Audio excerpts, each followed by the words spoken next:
too have run about the hills and gathered up flowers fine. We wandered many a weary foot in days of old lang syne.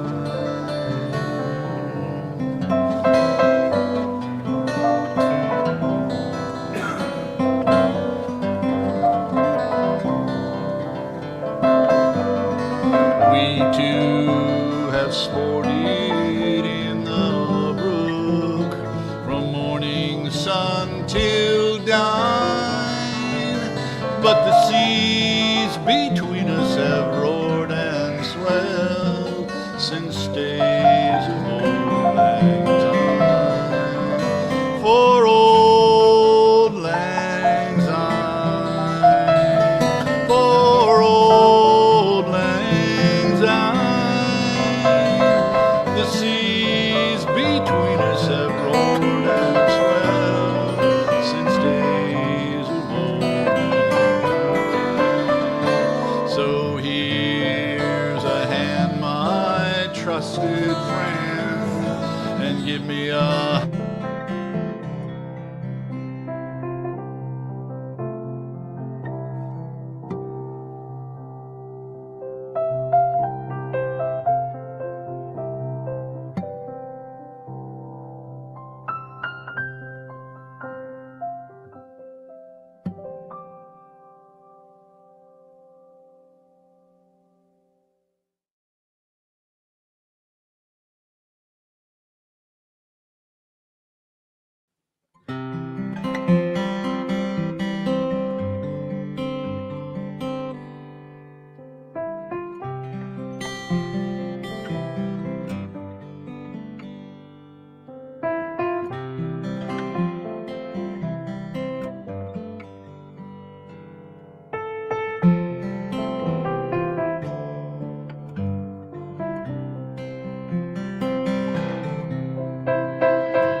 Good morning and welcome to the Community Church of Chapel Hill Unitarian Universalist. I'm Bill Rote, a member of the Worship Associates Ministry here at the church, and our minister is the Reverend Thom Belote. I want to wish all of y'all a great new year. I especially want to welcome any visitors or newcomers to our church and call your attention to the special note for you, welcome guests and newcomers, on the backside of the order of service. I would also like to welcome those of you attending online and to note that the hymn lyrics and all the elements and texts of the service will be displayed on the live stream screen. For the complete order of service, including weekly announcements, schedule, and upcoming events, the link is in the morning's email and on the church's homepage. Whoever you are, whomever you love, however you arrived at this beloved place, you're welcome here. I'd like to bring your attention to a couple of notes in your order of service. You can make a schedule online to get your picture or your family's picture made for the upcoming church directory. Rachel Rose would like to do that, and she also says if you've already had a picture made and want a better one or whatever, get a hold of her. She'll be glad to redo it. As my wife Mary Beth says, if you want a better picture, you have to bring a better face. So also, after the service, we're going to have the degreening of the sanctuary.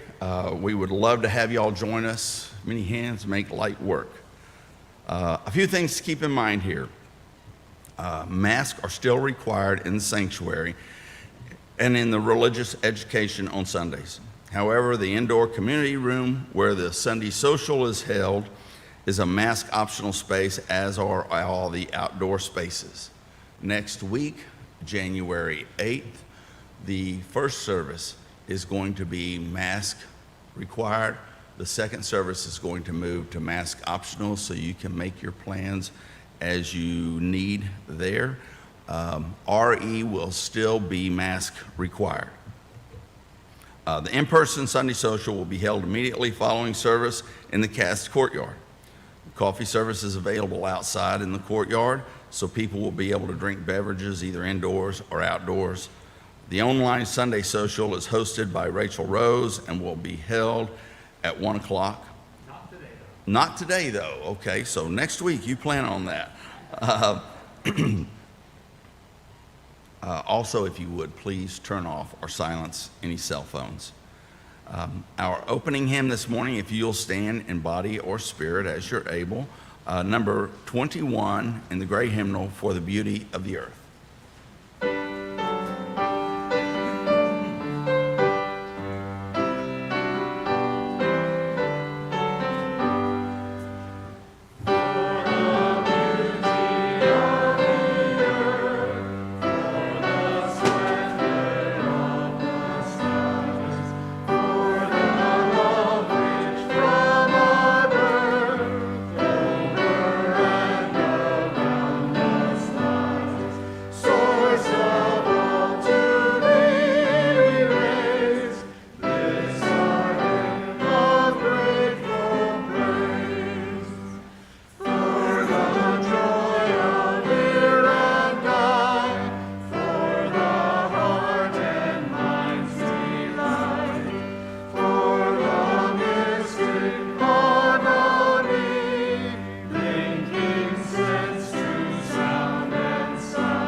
call to worship this morning. It's true that each new year gives us a chance to start anew. For students and teachers, each new semester provides the chance to start anew. With the turning of each new season, winter, spring, summer, and fall, we have the chance to start anew. With the first day of every month, the first day of every week, comes the chance to start anew. With the dawning of every day comes the chance to start anew. And with each hour, each minute, each breath. And it is true that each year gives us the chance to start anew. Come, let us release the year now behind us. Come, let us enter the new year with intention. Come, let us worship together. And if you would join it in reading the chalice lighting words with me as Tom lights our chalice. Life is a gift for which we are grateful. We gather in community to celebrate the glories and mysteries of this great gift.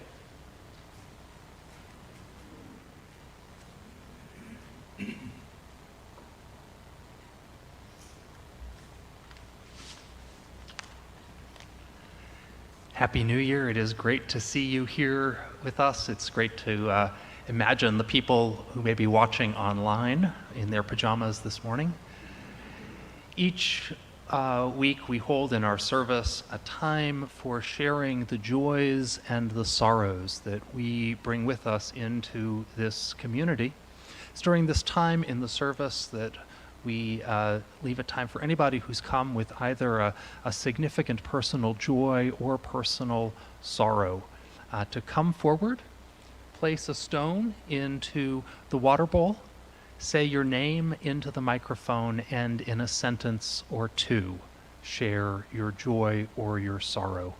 Let us enter into this time of tenderness and trust. Are there any joys and sorrows this morning?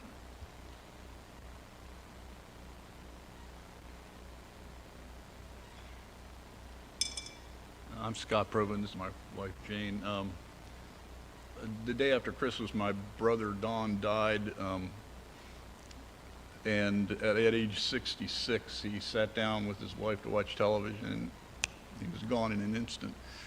They didn't even get a chance to open their Christmas presents. My other brother, younger brother, died a few years earlier. It's under similar circumstances and at a similar age, and us oldest siblings are left pondering the fragility of life.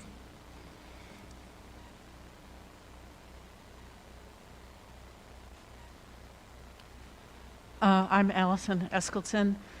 And my husband Paul.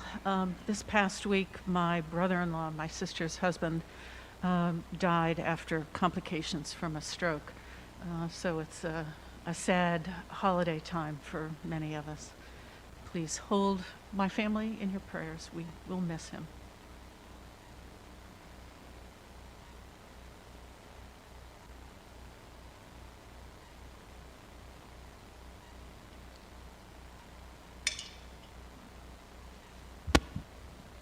Hi, I'm Becky Wilkes, and I just wanted to share a joy. We have longtime friends that we have celebrated traditionally New Year's Eve with for about 15 or 16 years. And last night was the first time we've gotten back together with them and a number of other friends, mutual friends, and a few new ones since 2019. And it was really, really joyous and fun.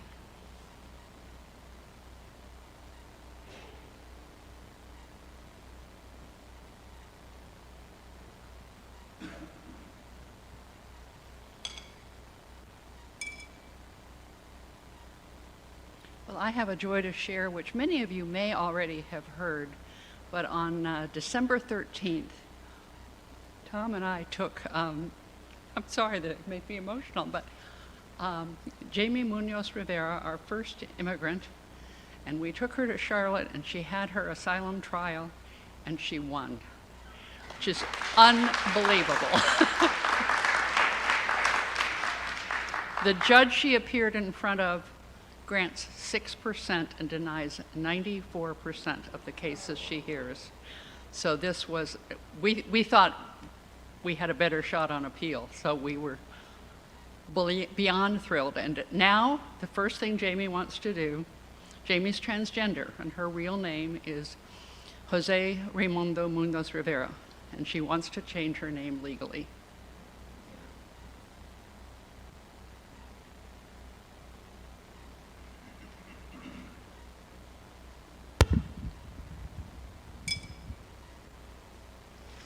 I'm Chris Emershine, and I'm just so grateful that my mom, Terry Lynn Grace West, has some various health challenges this year, but has been able to be here with us this week and help with our dogs and house and things while we were gone for a little bit. So just grateful.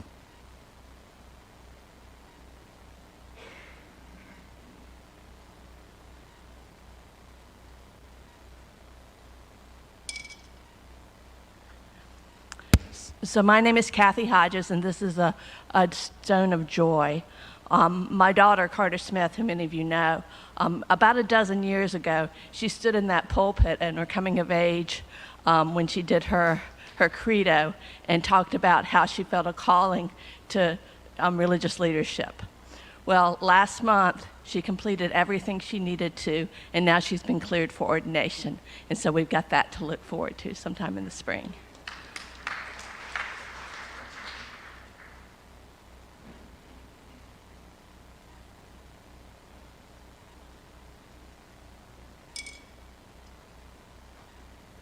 My name is Matilda, and I have both a sorrow and a joy. A sorrow of needing to make the decision to put the family cat down 4 days ago, and a joy of being with really dear friends and having a really beautiful New Year's Eve celebration last night.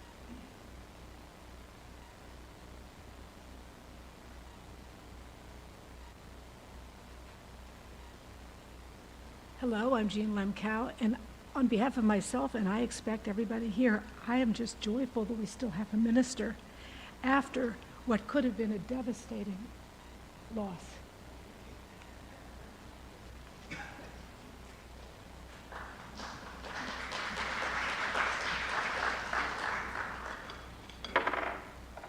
So I'll place 2 stones of explanation there, just in case you're wondering. So on Christmas Eve, on December 23rd, I came into the church to work on my Christmas Eve homily and was in my office for about an hour and a half, and then the winds on that day were something, and the winds crashed a giant pine tree onto my car out there. You know, it's just a car. It's still there. It's under a tarp though, so I wouldn't. It's pretty crunched, and hopefully, you know, all things willing, it will get towed. And I'm grateful to Jean Massey from the church, who's loaned me her pickup truck until I get a replacement, which was just wonderful. And I'll also say I'm grateful to Chris Wilkes, Andy Henke, and Brad Kasiba, our chainsaw ministry. That's what I'm naming them. Who took off the tree trunk off the car. So, and I'll just say for Bill, on the same day that my car got smasheronied, Bill and Mary Beth had a very large tree fall and hit the mudroom of their house. So we're the cursed worship leaders this morning, or prefer to think of the blessed worship leaders. It can be a blessing or a curse, right? So that's that note of explanation. And one final stone is placed for all those joys and sorrows that we hold in our hearts that were not shared this morning.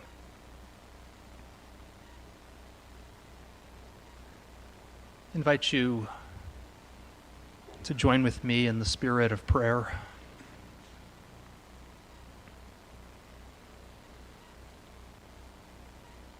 Dear Divine Spirit, Goddess of the changing seasons, God of each day. Be with us this morning as we gather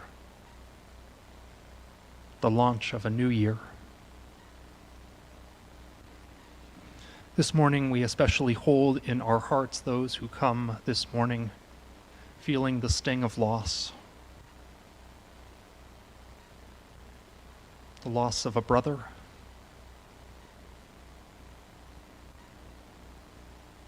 the loss of a brother-in-law,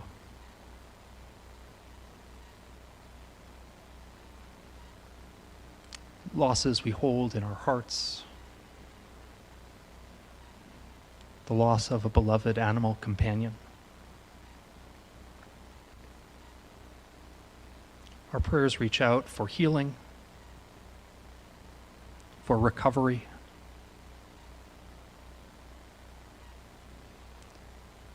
for strength and love in the face of grief and loss. Help us to embrace one another with compassion, with tenderness, and with care.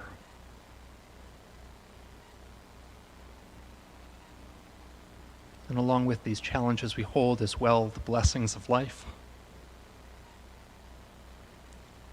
the joy of friendship and family and gathering,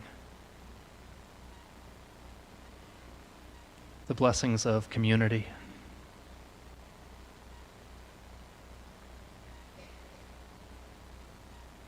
help us live into this new year with wisdom, intention,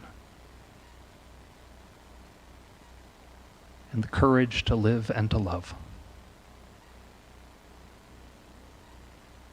I would ask as we hold a moment of silence that we reflect on the joys and sorrows that were shared, as well as the stirrings of our own hearts.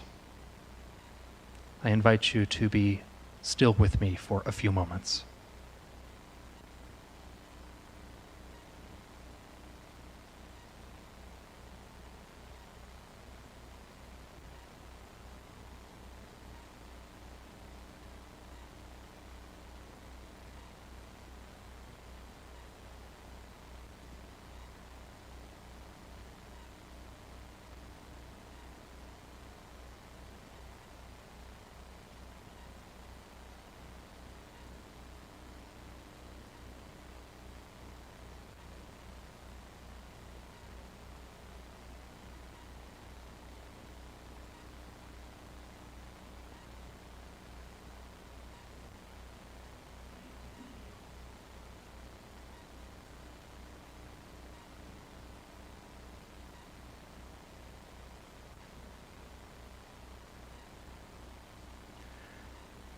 As it is when we are in the presence of our truest thoughts, so may it be in our lives and in our deeds. We are now going to move to a sung meditation this morning, and it's number 55, and I will say that this is one of my favorites, and that since North Carolina doesn't have really that much dark cold of winter, I try to schedule it just about every Sunday that I can between the end of December and the first 2 weeks of January, hoping that we catch it. And so we're going to sing it again this morning. It is I think it is the only lullaby that's in our hymnal. And so I'm going to invite you to rise in body or in spirit and to sing number 55, Dark of Winter.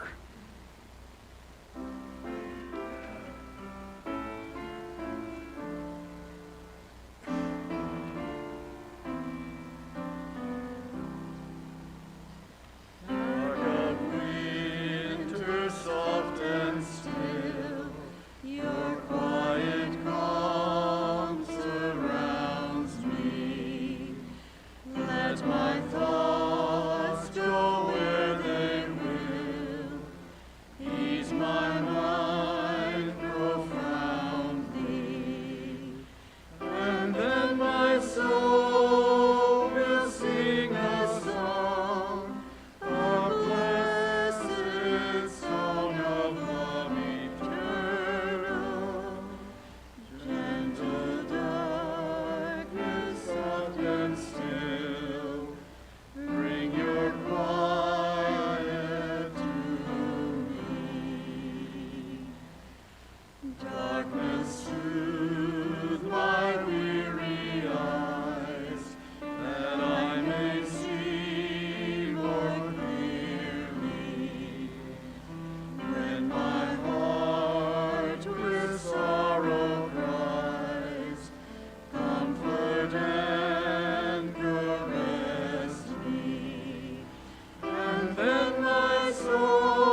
There is a story from the Buddhist tradition that goes like this.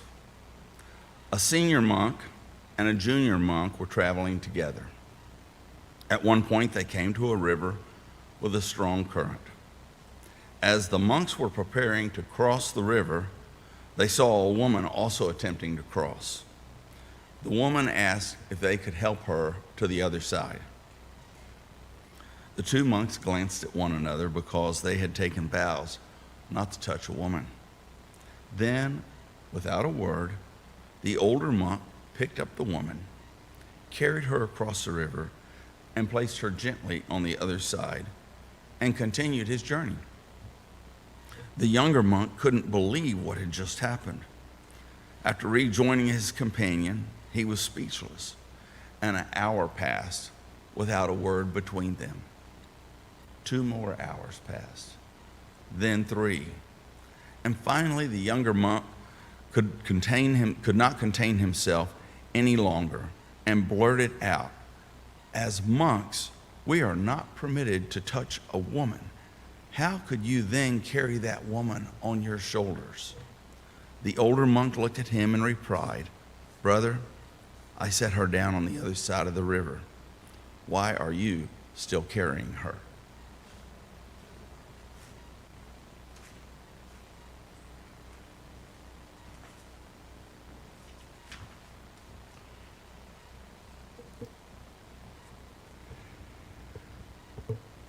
Ralph Waldo Emerson, known by us Unitarian Universalists as Saint Ralph, once wrote a letter to his daughter with the following piece of Emersonian advice. "Finish every day and be done with it. For manners and for wise living, it is a vice to remember. You have done what you could. Some blunders and absurdities no doubt crept in. Forget them as soon as you can. Tomorrow is a new day. You shall begin it well and serenely, and with too high a spirit to be cumbered with your old nonsense. This day, for all that is good and fair, is too dear with its hopes and invitations to waste a moment on the rotten yesterdays."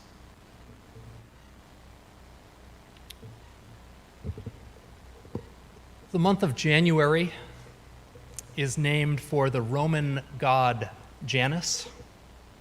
In Roman mythology, Janus is considered to be the god of beginnings and transitions and doorways, which makes sense because the beginning of a new year is also a time of beginning and transition.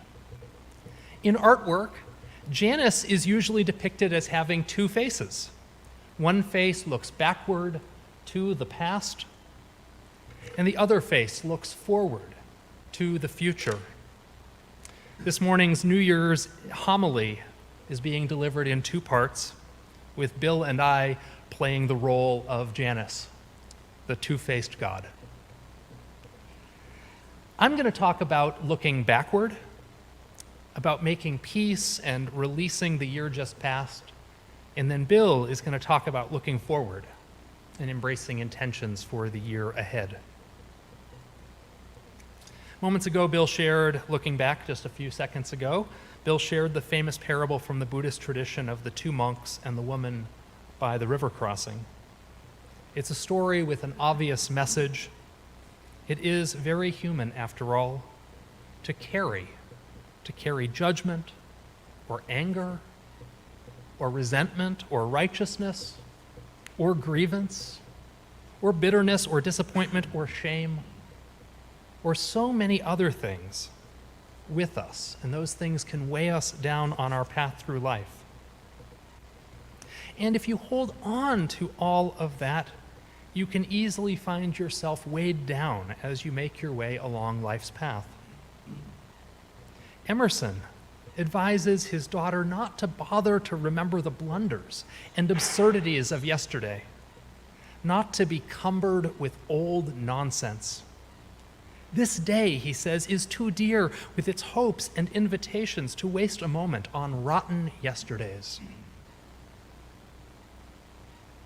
One of my favorite sayings about forgiveness is that to forgive is to stop hoping that the past will someday be different.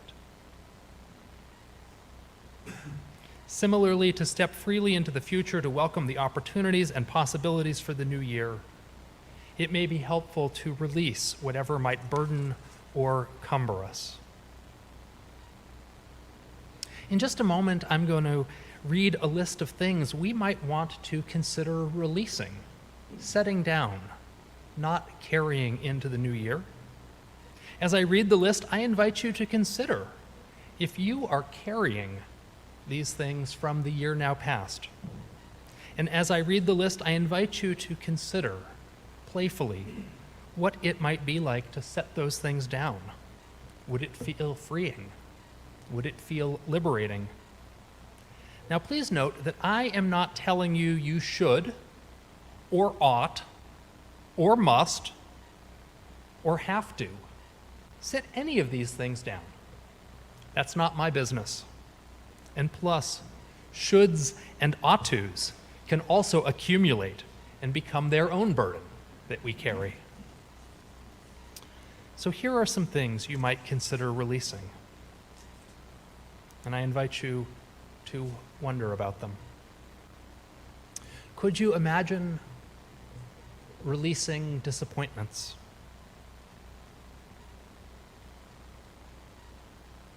Could you imagine releasing resentments or grievances?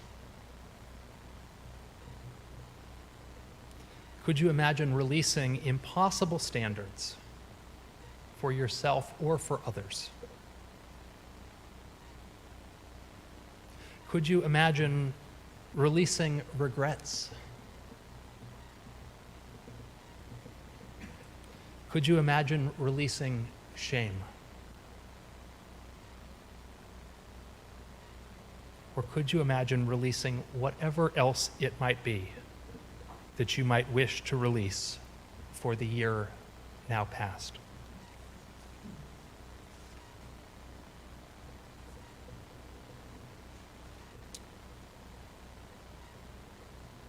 If we might playfully or intently set these things down, might it feel that our journey is lightened? So I'm going to invite Scott Provan to come forward, and I'm going to invite Bill to introduce our offertory.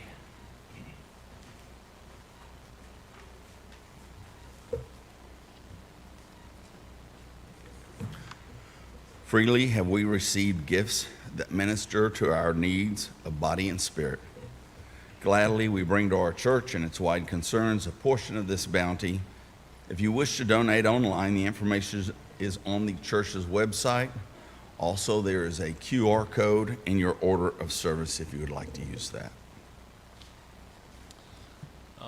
This song was written a couple hundred years ago by, it was an old Scottish folk song that was embellished by Bobby Burns, and has been touted out for centuries as the New Year's song that you sing when you've had just a little bit too much champagne. But I heard the James Taylor version of this, and it reminded me that this really has very little to do with New Year's. It has to do with deep and abiding friendship. And so I'll sing you that version.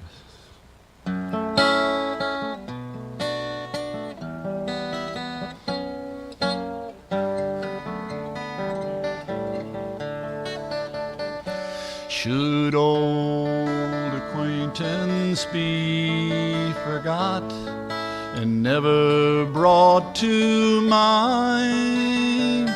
Should old acquaintance be forgot and days of old lang syne? For old lang syne, for old lang syne, should old old acquaintance be forgot, and days of old lang syne.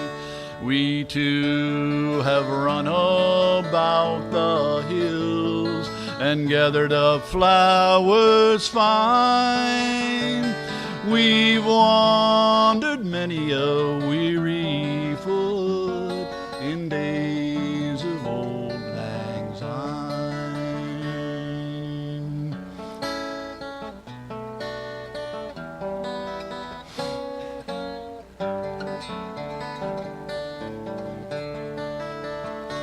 We two have sported in the brook from morning sun till dine, but the seas between us have roared and swelled since days of old lang syne. For old lang syne, for old lang syne, the seas between us have roared and swelled since days of old lang syne. So here's a hand, my trusted friend, and give me a hand of thine. We'll take a cup of kindness yet for days of old lang syne. For old lang syne we're here, for old lang syne we'll take a cup of kindness yet for days of old lang syne.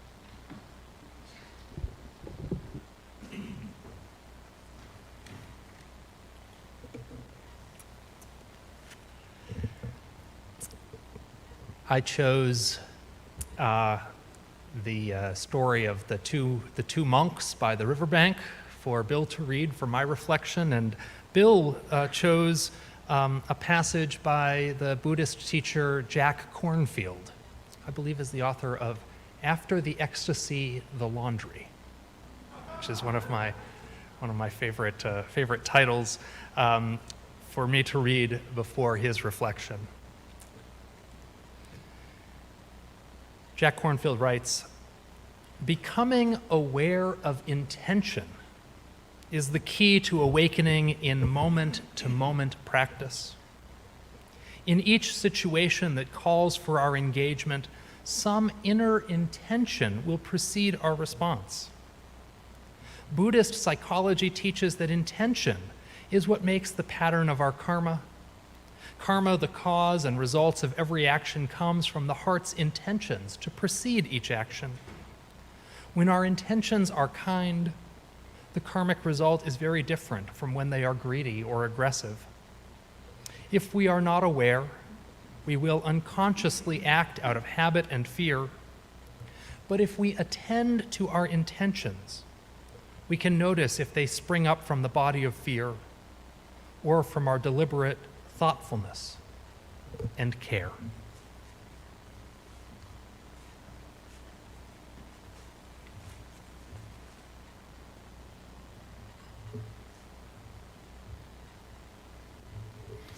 What is our intention? We should try to make an intention for ourselves daily.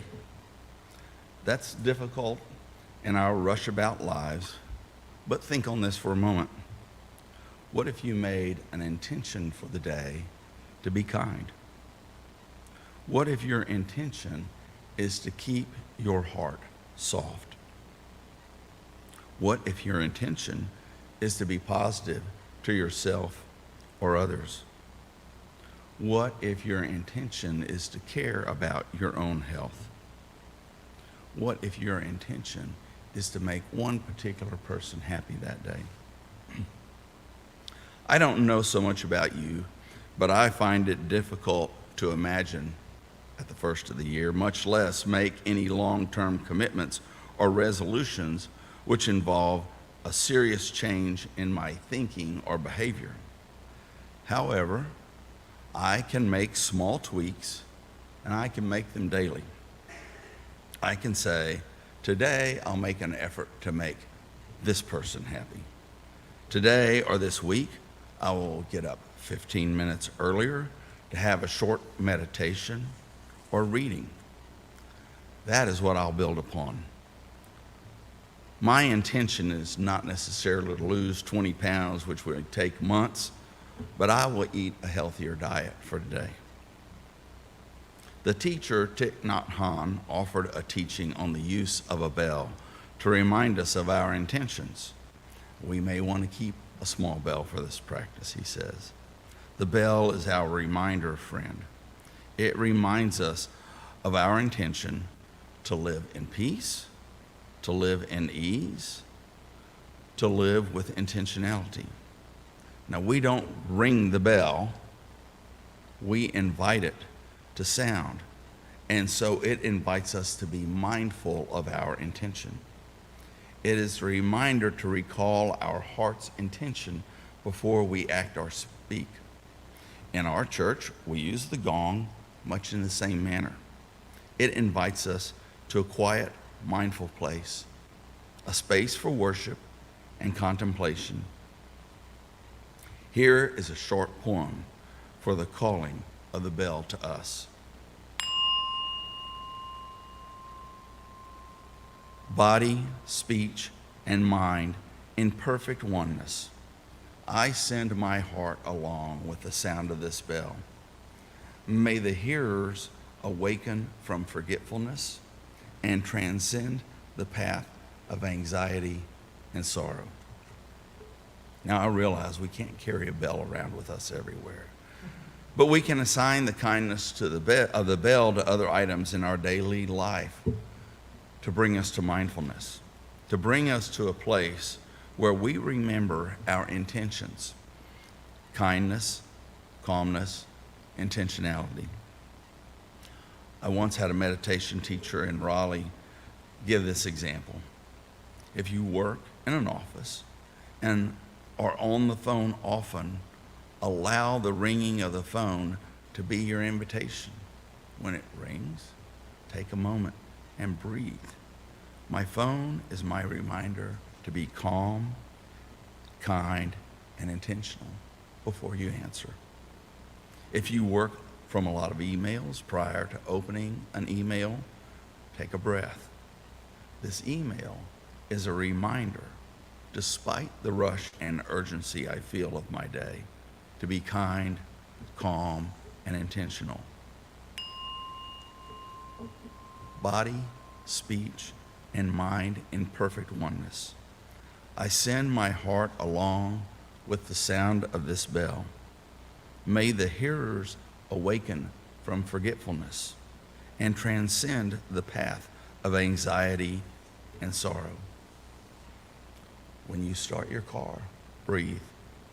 May this trip to the store, to school, to get kids, may this trip be one of kindness, calmness, and intentionality. Be mindful when you're walking your dog. Be mindful when you go to check the mail. Feel your feet come in contact with the earth. Be mindful when you sit to visit with friends or eat or exercise. I am visiting, I am eating, I am exercising to be kind, calm, and intentional with my body. Body, speech, and mind in perfect oneness. I send my heart along with the sound of this bell. May the hearers awaken from forgetfulness and transcend the path of anxiety and sorrow. May your new year be filled with kindness, calmness, and intentionality. Amen. If you would join us in standing in body or spirit for our closing hymn, number 83, Winds Be Still.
And I'm going to invite you to please be seated because we've got one more exercise for today.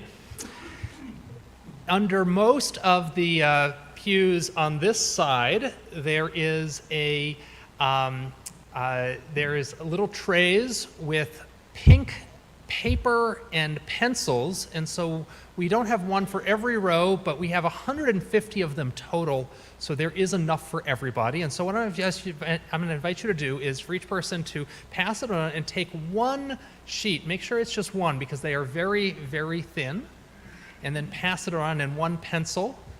And someone who may want to run up to the there's three pencils and 3 pieces of paper, and one of our balcony friends is coming down. As you're doing that, as long as you can have one pencil and one piece of paper, we'll all do well. And so what I'm passing out this is called, Marion turned me on to this, so this is very exciting. This is called flying wish paper. And I have to share it. I mean, the packaging is elaborate here, bright and pink. It says, a whimsical kit to make wishes come true. Write it, light it, watch it fly. Best used as an indoor product. And then the back, think of a special wish, your fondest dream, your deepest desire, your ambitions, concerns, or burdens. Write it on the flying wish paper, shape your paper into a tube, place it on the wish platform, and let it go. All right, so here are the instructions that we're going to have for this time. I'm going to invite you to take your sheet and your pencil, and I think it's coming around. We almost got one for everybody here. And what you can do is you can really use this time however you want to, but I'm going to have you for about a minute and you can write down an intention or wish for the year ahead. You can write down something that you want to release. And let's take just about a minute to do that, and then I will explain what comes next.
All right.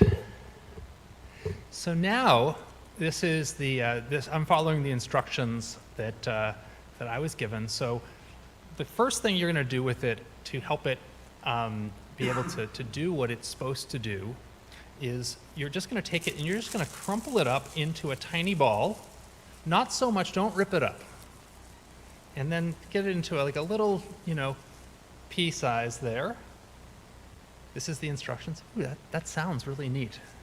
And then you uncrinkle it. This is the instructions for the flying wish paper. So you should have like a very crumpled. And then what you do using, a finger is you turn it into a tube, kind of about like that.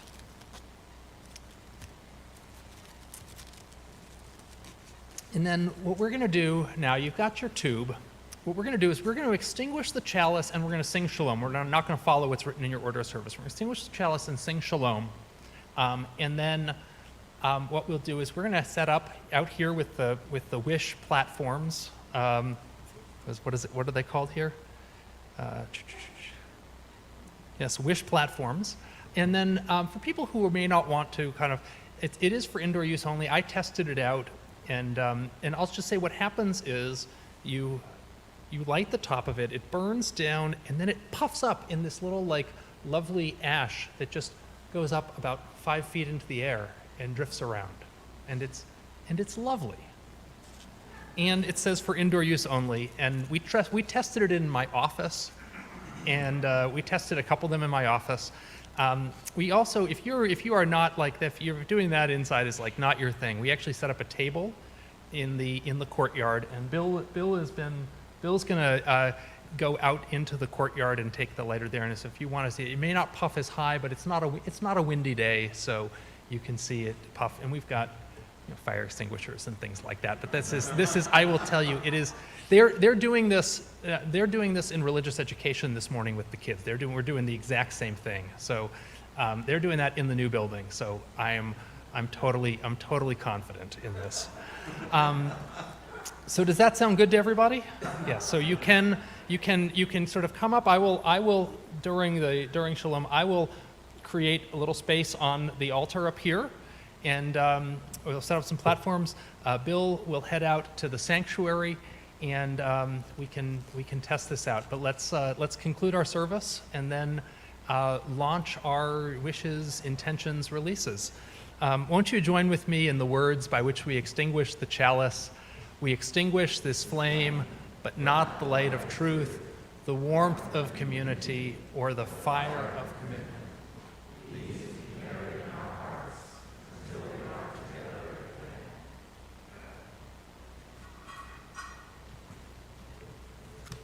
And I invite you to, you can take a half of those. Let's stand in body or in spirit, join hands or pinkies or whatever we want to hold or not, and sing or cross our hands over our hearts and let us sing Shalom. Shalom, my friends, shalom, my friends, shalom.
So using the candle?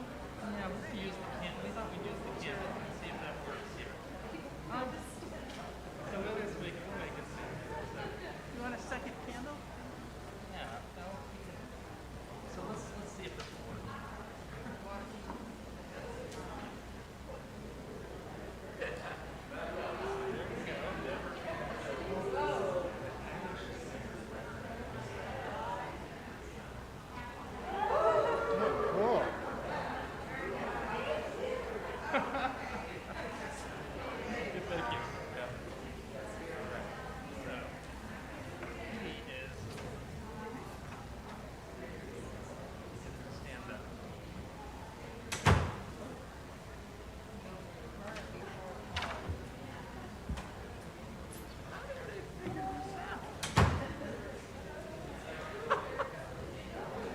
You know, it's like somebody did this and they said, hey, we can make this into a...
change it out into